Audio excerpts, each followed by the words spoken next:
అమ్మే నాకు పిలిచి చీర పెట్టినట్టు అనిపించింది. అది ఏంటో అనేది వీడియో ఎక్కడ స్కిప్ చేయకుండా చూస్తే మీకే అర్థమవుతుంది. లాస్ట్ డే వారాహి అమ్మవారి పూజ ఫుల్ వీడియో నా ఛానల్లో ఉంది. ఇంట్రెస్ట్ ఉంటే ఒకసారి చెక్ చేయండి. నేను ఎలా చేసుకున్నాను అనేది తెలుస్తుంది. ఇందులో షార్ట్ అండ్ స్వీట్గా చిన్న మాట మీతో షేర్ చేసుకుంటాను.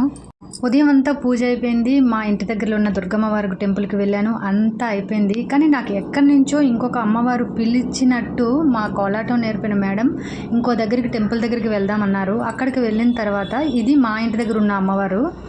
ఈరోజు మొత్తం కూరగాయలతోటే అమ్మవారిని అలంకరించారు.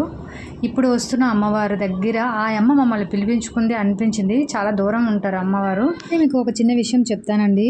పూజ ఎలా చేశామనేది కాదు, ఎంత భక్తితో చేశామనేదే నాకు ఈరోజు జరిగిన సంఘటనే నాకు చాలా నిదర్శనం అనిపించింది.